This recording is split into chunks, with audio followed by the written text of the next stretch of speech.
School inter college Semri Sultanpur में आप सभी लोगों का स्वागत है। कक्षा 12 गणित में समाकलन हम लोग पढ़ रहे हैं। मानक समाकल इसके पहले पढ़े, उसी को आगे बढ़ाएंगे। एक क्वेश्चन देख लेते हैं। सिद्ध कीजिए integration of 1 with respect to x equal to x plus C. कैसे इसका प्रूफ करते हैं? Integration of 1 with respect to x equal to, या 1 लिखा नहीं गया, 1 को आप लिख सकते हैं integration of 1 with respect to x। और आप जानते हैं किसी संख्या अक्षर की घात 0 हो तो उसकी वैल्यू 1 होती है, और 1 को हम लिख सकते हैं x to power 0 with respect to x। इसके पहले वाले वीडियो में आपको बताया गया था, जब मानक समाकल बताया गया, पहला ही फार्मूला बताया गया था, integration of x to power n with respect to x equal to x to power n plus 1 upon n plus 1 plus c, जबकि n not equal to -1। n की वैल्यू -1 नहीं होनी चाहिए, बाकी कोई इंटीजर भी हो सकता है। अब यहाँ इसको सॉल्व करेंगे। Equal to x to power 0 plus 1 upon 0 plus 1 plus c equal to x plus c। इसी प्रकार आप सिद्ध कर सकते हैं integration of 1 with respect to y equal to y plus c, integration of 1 with respect to z equal to z plus c, integration of 1 with respect to theta equal to theta plus c। इसके बाद हम ये पढ़ेंगे अचर तथा फलन के गुणनफल का समाकलन। अचर तथा फलन के गुणनफल का समाकलन अचर तथा फलन के समाकल के गुणनफल के बराबर होता है, अर्थात integration of a into fx with respect to x equal to a into integration of fx with respect to x plus c। इस पर उदाहरण आप देख लेते हैं। Integration of 3x square with respect to x, 3 अचर है, इसको आप इंटीग्रेशन साइन के पहले लिखेंगे। 3 into integration of x square with respect to x square का इंटीग्रेशन होगा x to power 3 upon 3 plus c। आप जोड़ते हैं x टू पावर, ये फार्मूला आपको बताया गया, x टू पावर n का इंटीग्रेशन होता है x to power n plus 1 upon n plus 1। दूसरा example integration of 1 upon 7 into sine x with respect to x। 1 upon 7 constant है, इसको इंटीग्रेशन साइन के पहले लिखेंगे इस रूल के अनुसार।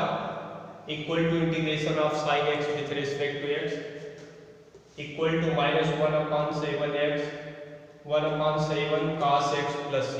साइन x का इंटीग्रेशन माइनस cos x होता है।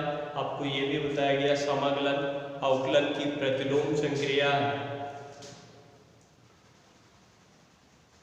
आगे देखते हैं दो फलनों के योगफल या अंतर का समाकल।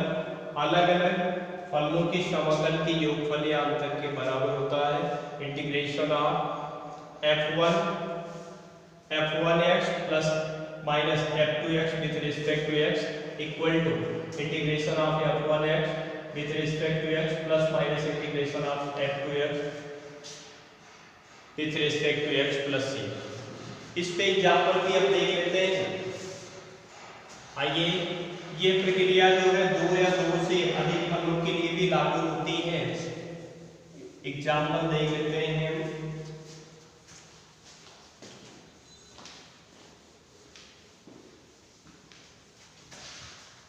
पहला उदाहरण इस पे देखेंगे।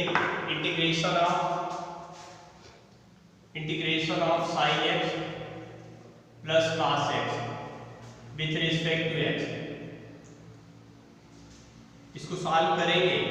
Equal to integration of sine x with respect to x plus integration of cos x with respect to x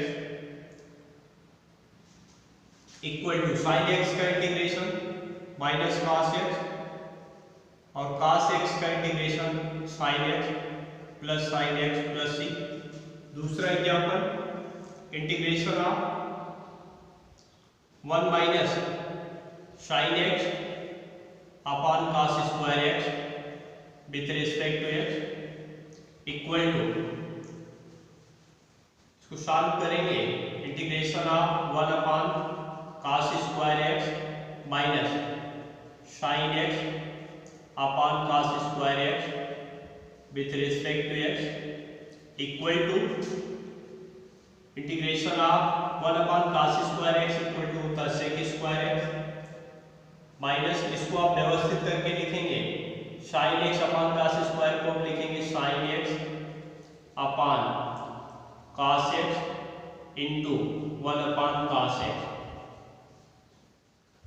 with respect to x equal to integration of अलग अलग इसको लिखेंगे integration of sec square x with respect to x minus या देखिए 1 upon cos x equal to sec x sin x upon cos x equal to tan x तो आप लिखेंगे integration of sec x into tan x with respect to x equal to sec square x का integration tan x होता है integration of sec square x with respect to x equal to tan x sec x into tan x का integration sec x होता है sec x plus c आप जोड़ते हैं